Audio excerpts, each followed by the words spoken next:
तर निवडणूक आयोगानं पारदर्शकता आणावी आणि सर्व याद्या या निर्दोष असल्या पाहिजे अशी मागणी महाविकास आघाडीच्या नेत्यांकडून होते। मंगळवारची चर्चा समाधानकारक नाही, त्यामुळे महाविकास आघाडीचे गाडे पुन्हा आयोगाच्या उंबरठ्यावर आलेले आहे। कालच्या भेटीनंतर महाविकास आघाडीच्या नेत्यांमधील या प्रतिक्रिया समोर आलेल्या आहे। राज उद्धव स्वतंत्र वाहनाने आज आयोगाच्या कार्यालयात पोहोचलेले आहे, त्यामुळे आजची चर्चा महाविकास आघाडीसाठी समाधानकारक असेल का याकडे लक्ष आहे। अधिक माहिती या संदर्भात घेणार आहोत। आमचे प्रतिनिधी महेंद्र जोईल हे माझ्यासोबत जोडले गेले आहे। महेंद्र, आपण पाहतोय कालची चर्चा ही समाधानकारक महाविकास आघाडीसाठी नव्हती, आज चर्चेला सुरुवात झालेली आहे। कोण कोण या ठिकाणी उपस्थित आहे?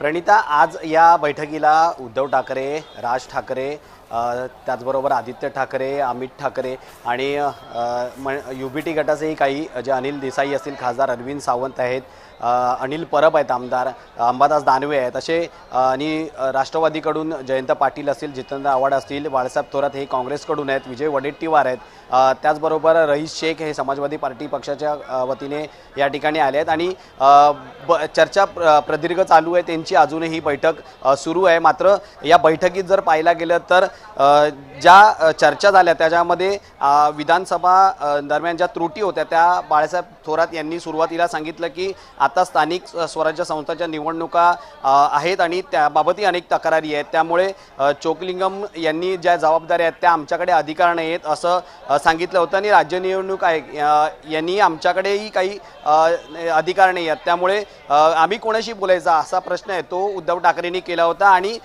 तुमची यंत्रणा सदोष आहे असंही उद्धव ठाकरेंनी एकंदरीत म्हटलं होतं। या सगळ्या निवडणुकांच्या त्रुटी जर पाहायला गेला तर डायरेक्ट इलेक्शन फॉर सिलेक्शन करून टाका असंही उद्धव ठाकरेंनी या ठिकाणी जे आहे ते सांगितलं होतं। आणि जर पाहायला गेलं तर शेवटी या सगळ्या यंत्रणा जर तुमच्या कामं नसतील तर VVPAT वर निवडणूक घेण्याची उद्धव ठाकरेंनी मागणी केली आहे आणि बॅलेट पेपरवर जर निवडणूक घेतली तर जास्त दिवस लागले तर लागू द्या असंही राज ठाकरेंनी म्हटलंय। त्यामुळे राज ठाकरेंनी जर तुम्ही जर एकंदरीत तयार नसाल तर निवडणूक ह्या रद्द करा आणि कोर्टालाही तसं सांगा की आम्ही या निवडणुकीला तयार नाहीये। त्यामुळे आता ही बैठक अजूनही चालू आहे, त्यामुळे बैठकीत अजून काय चर्चा होते आणि त्यानंतर पत्रकार महत्त्वाचा प्रश्न यात असा उपस्थित होतो की शरद पवार आज या चर्चेसाठी या शिष्टमंडळात नाहीये, पवार गटाकडून नेमकं कोण आलेलं आहे शिष्टमंडळात?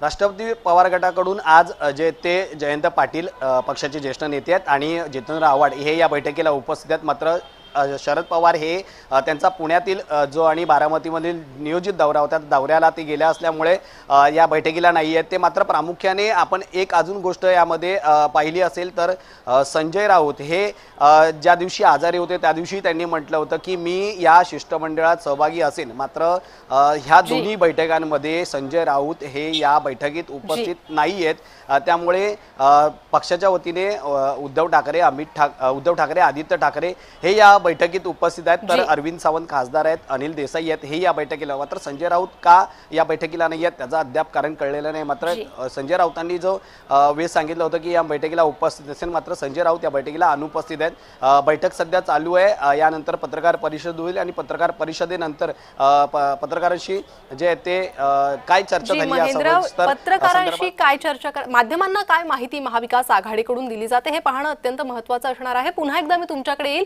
मात्र त्या दरम्यान महाविकास आघाडीच्या नेत्यांच्या कालच्या या चर्चेनंतर काय प्रतिक्रिया समोर आलेल्या आहे त्याही एकदा जाणून घेऊयात। नाही, अनेक गोष्टीचे उत्तर आम्हाला मिळालेले नाहीत। एकतर ती विधानसभेच्या वेळेस जी यादी होती तीच यादी आता आहे आणि ती यादी असल्यामुळं तिच्यामध्ये इतके दोष आहेत तर ते दूर न करता पुन्हा 1 जुलैपासून ही यादी लागू केली, पुन्हा हरकतींना वेळ ठेवलेला नाही, दोष इतके तेवढे लिहून काढणं सुद्धा अशक्य आहे। अशा वेळेस त्याच्यावर निवडणूक घेण्यामध्ये काही अर्थ नाही, दुरुस्त झालं पाहिजे ते सर्व।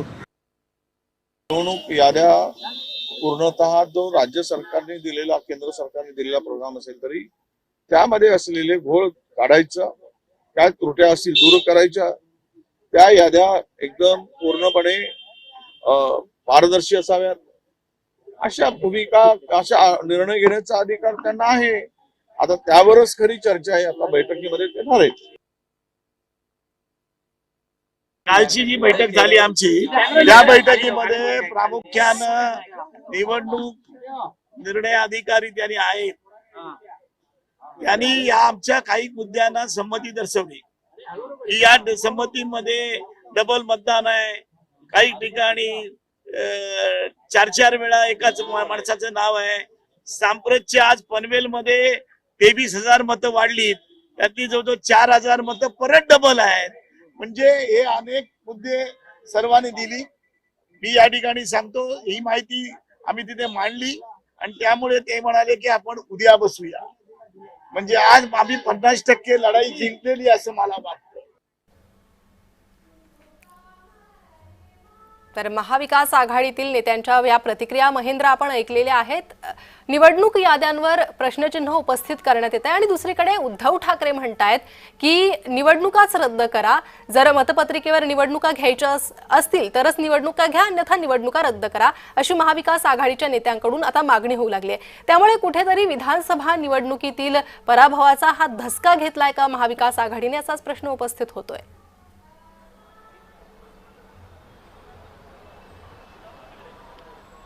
नक्कीच धक्का घेतला असंच म्हणावं लागेल, कारण बाळासाहेब थोरात आहेत, त्यांनी या बैठकीत एक मुद्दा उपस्थित आहे, तो म्हणजे 8 टर्म एखादा मंत्री, एखादा आमदार जर उमेदवार जर निवडणूक लढत असेल आणि तो 80 ते 90 हजार मतांनी जिंकून येतात, पण यंदा तो लाखांनी पडतो, हे कसं आहे शक्य आहे, असं जे ते राज ठाकरे यांनीही म्हटलं होतं. आणि त्यावर दोन्ही जे अधिकारी आहेत त्यांनी यावर काही उत्तर नाही दिलं, ते निरुत्तर होते. मात्र मतदार यादीत जर घोळ असेल तर तुम्ही कोर्टाला सांगा आणि आम्ही तयार नाही हेही कोर्टाला सांगा. त्यामुळे तोपर्यंत निवडणूक पुढे ढकला असंही सांगितलं आहे. आणि जर सत्य स्वीकाराने निवडणूक रद्द करा असं उद्धव ठाकरे यावर बोलले. व्हीव्हीपॅट जी आहे ती तुम्ही घेत नाहीत म्हणजे सर्व पुरावे तुम्ही नष्ट कराल असंही जे आहे ते उद्धव ठाकरेंनी यावेळी सांगितलं. निवडणूक आयोग हा काही हरिश्चंद्र नाही. त्यामुळे आज महाविकास आघाडीचे जे सगळे सर्वपक्षीयातले नेते आहेत ते आक्रमक पाहायला मिळाले आणि त्यांनी या एक गोष्टीचा पूर्णपणे आता विचार केला की निवडणूक प्रक्रिया जोपर्यंत व्यवस्थित होत नाही तोपर्यंत निवडणूक घेऊ नका असं त्या अधिकाऱ्यांना सांगितलंय.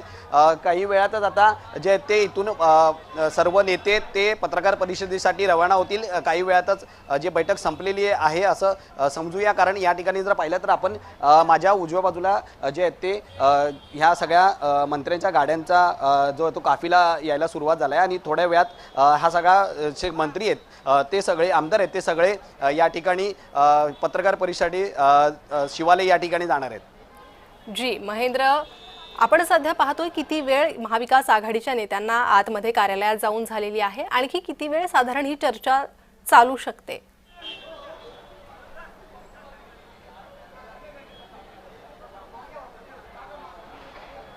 एक तासभर ही चर्चा झालेली आहे आणि तासभराच्या चर्चेमध्ये आता हे सगळे जे आहेत ते आमदार सर्व पक्षीय जे नेते आहेत ते सगळे या ठिकाणी आता निघतात आणि यानंतर ते सर्व पक्षीय नेते आता शिवालय या ठिकाणी पत्रकार परिषद होणार त्या ठिकाणी जाणार आहेत आणि प्रसारमाध्यमांशी संवाद साधणार आहेत. जी, जेव्हा हे सगळे नेते बाहेर निघतील महेंद्र तेव्हा मी पुन्हा एकदा तुमच्याकडे येणारच आहे. मात्र सध्या आपण पाहतोय महाविकास आघाडीच्या नेत्यांकडून प्रश्नचिन्ह उपस्थित करण्यात आलेलं आहे.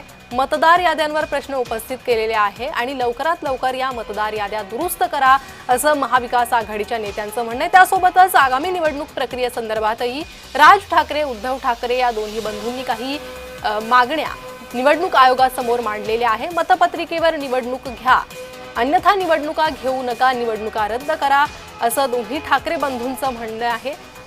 आणि अशीच भूमिका महाविकास आघाडीच्या इतर नेत्यांनीही मांडलेली आहे.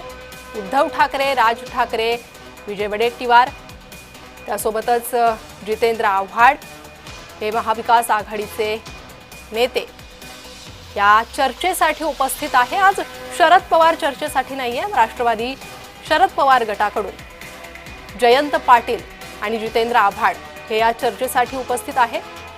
कालच्या चर्चेत काही तोडगा निघाला नाही. महाविकास आघाडीला समाधानकारक चर्चा ती वाटली नाही. त्यामुळे आज तरी महाविकास आघाडीसाठी अपेक्षित अशी ही चर्चा होणार आहे का? हा प्रश्न उपस्थित होतोय आणि या प्रश्नाचं उत्तर थोड्याच वेळात होणाऱ्या पत्रकार परिषदेत मिळणार आहे। आणि सध्याची ही थेट दृश्य आपण पाहतोय। चर्चा ही संपलेली आहे आणि चर्चा संपवून राज ठाकरे बाहेर आलेले आहे। आदित्य ठाकरे ही दृश्यांमध्ये पाहायला मिळतात। निवडणूक आयोगासोबतची चर्चा ही संपलेली आहे आणि आता महाविकास आघाडीतले हे नेते, मनसेचे नेते बाहेर येण्यास सुरुवात झालेली आहे। थोड्याच वेळात म्हणजेच पत्रकार परिषद होणार आहे आणि त्या पत्रकार परिषदेत महाविकास आघाडी ही भूमिका मांडणार आहे आणि काय चर्चा झाली ते सांगणार आहे। त्यामुळे संपूर्ण महाराष्ट्राचं लक्ष आता या पत्रकार परिषदेवर लागून आहे। बाळा नांदगावकर आपल्याला दृश्यांमधून पाहायला मिळत आहे। आदित्य ठाकरे आहे, राज ठाकरे आहे, उद्धव ठाकरे आहे, अमित ठाकरे हे सुद्धा या चर्चेसाठी उपस्थित होते। निवडणूक आयोगासोबत ही चर्चा महाविकास आघाडीची झालेली आहे। दुसऱ्यांदा ही चर्चा झालेली आहे। त्यामुळे महाविकास आघाडीनं काय म्हणणं मांडलेलं आहे आणि निवडणूक आयोगानं त्यावर काय उत्तर दिलेलं आहे याची माहिती थोड्याच वेळात पत्रकार परिषदेत कळणार आहे। आता शिवालयाकडे हा सगळ्या नेत्यांचा ताफा निघालेला आहे। शिवालयाकडे हे सगळे पोहोचतील, महाविकास आघाडीचे नेते पोहोचतील आणि त्यानंतर पत्रकार परिषद होणार आहे। माध्यमांना महाविकास आघाडी या चर्चेसंदर्भात काय माहिती देते आणि आजच्या या चर्चेनंतर तरी महाविकास आघाडीचं समाधान होणार आहे का असा प्रश्न उपस्थित होतोय। तर निवडणूक आयोगाच्या कार्यालयातून महाविकास आघाडीचे नेते बाहेर पडलेले आहेत। उद्धव ठाकरे, राज ठाकरे, अमित ठाकरे, आदित्य ठाकरे, विजय वडेट्टीवार, बाळा नांदगावकर, जितेंद्र आव्हाड, जयंत पाटील हे सगळे आता या कार्यालयातून बाहेर पडलेले आहे आणि हळूहळू सगळ्यांच्याच गाड्या आता शिवालयाकडे पोहोचतील। त्यानंतर पत्रकार परिषद होईल। तर काल शरद पवार या चर्चेसाठी उपस्थित होते। त्यांनीही निवडणूक आयोगासमोर आपली भूमिका मांडली होती। मात्र आज शरद पवार या चर्चेसाठी उपस्थित नाहीये। पूर्वनियोजित कार्यक्रमामुळे ते पुण्यात गेलेले आहे आणि त्यामुळे ते उपस्थित राहू शकलेले नाही अशी माहिती देण्यात आली आहे। मात्र महाविकास आघाडीचे इतर नेते उपस्थित आहेत आणि आजही हर्षवर्धन सपकाळ हे या शिष्टमंडळात सहभागी झालेले नाही।